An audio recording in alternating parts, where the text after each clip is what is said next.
Salve, perkenalkan nama saya Triponi EN. Pada kesempatan ini, saya akan menyampaikan dua ajaran yang menentang gereja pada saat itu, yakni Arianisme dan Nestorianisme. Baiklah, kita masuk pada ajaran yang pertama, yakni Arianisme. Arianisme merupakan sebuah ajaran yang menyatakan bahwa Yesus adalah makhluk ciptaan Tuhan dan bukan Tuhan yang sejati. Ajaran ini lahir dari seorang yang bernama Arius. Arius adalah seorang dari keturunan Libya, lahir di Libya, bersekolah di sekolah Lucianus Antiochia, dan kemudian ditabiskan menjadi imam di Alexandria. Dalam ajaran Arianisme, Arius memberi pengajaran bahwa Tuhan merupakan satu-satunya yang kekal dan bukan ciptaan. Tuhan menempati tahta tertinggi, sehingga tidak mungkin Tuhan sendiri yang menciptakan dunia ini secara langsung. Oleh sebab itu, Tuhan atau Bapa mula-mula menciptakan satu makhluk yang diberi nama putra atau anak yang merupakan penghubung untuk ciptaan yang lainnya. Dengan demikian, putra atau anak tidak memiliki keabadian yang sama dengan Bapa. Kodrat dan hakikat antara Bapa dan anak berbeda. Pada permulaan sekali hanya ada Bapa, dan Ia menciptakan putra dengan satu aktus kehendaknya. Putra merupakan ciptaan yang paling utama, yang diangkat Tuhan, perkakas yang dengan Bapa Ia telah menciptakan dunia, sekaligus perkakas untuk penebusan. Dalam hal ini, nama Tuhan dipergunakan dalam pengertian yang tidak sebenarnya. Tuhan telah menerima tubuh manusia tanpa jiwa manusia. Dengan demikian artinya, Dia sendiri adalah bagian dari jiwa itu. Dan Roh Kudus merupakan ciptaan putra yang paling pertama. Dalam pandangannya, Arius menyatakan bahwa Kristus tidak ilahi, melainkan diciptakan. Kemudian pandangan Arius ini ditentang oleh Alexander, uskup Alexandria, yang menentang pernyataan Arius dengan memberikan pernyataan bahwa Sang Putra benar-benar sepenuhnya Allah. Namun, pandangan Alexander ini tidak didengar sekalipun oleh Arius. Arius tetap berpegang teguh pada keyakinannya bahwa hanya Bapa saja yang Allah, sedangkan Logos atau Sang Putra merupakan makhluk ciptaan.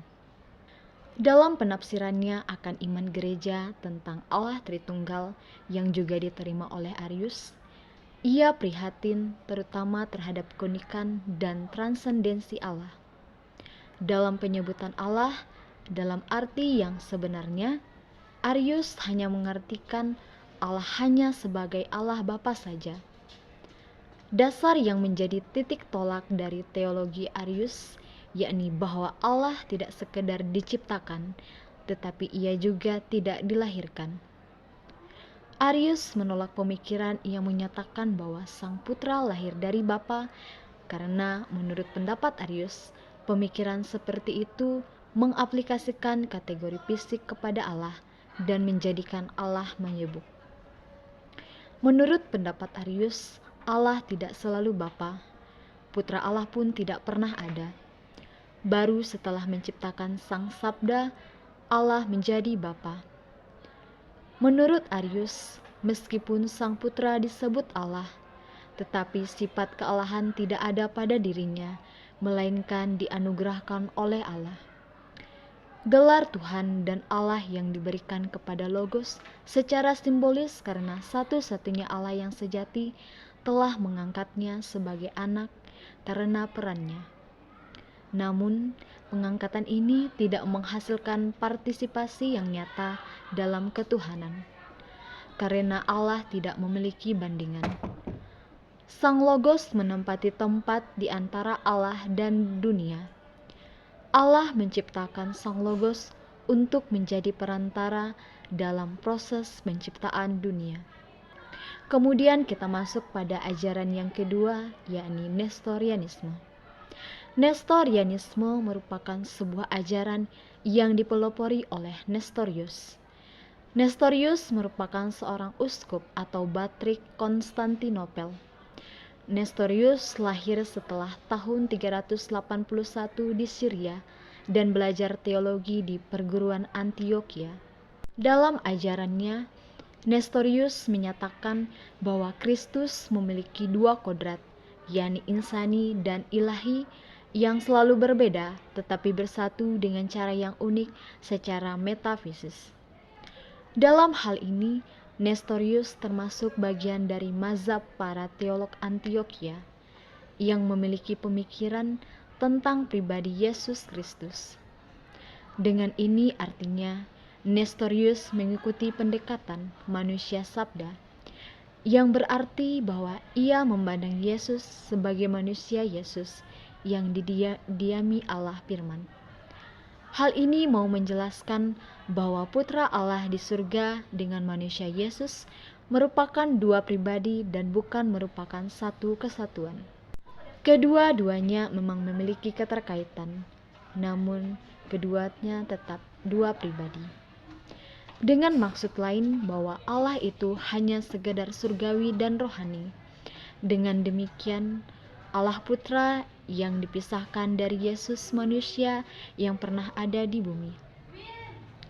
Akibat dari ajaran Nestorius ini, Maria tidak diakui sebagai Bunda Sabda, tetapi dipandang sebagai manusia Kristus. Dalam hal ini, Maria dinamakan Christotokos, yaitu Bunda Kristus, dan bukan Theotokos yang berarti Bunda Allah. Akibat lain yang ditimbulkan oleh ajaran Nestorius ini, bahwa yang wafat di kayu salib bukanlah Allah yang telah berinkarnasi, tetapi ialah manusia yang Allah jadikan sebagai tempat untuk berinkarnasi.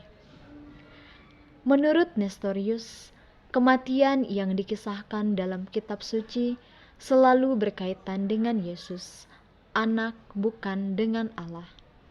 Baiklah, demikian penjelasan dari saya terkait dengan ajaran Arianisme dan Nestorianisme yang pada saat itu menentang gereja. Semoga video dari saya ini dapat membawa pengetahuan bagi kita. Terima kasih.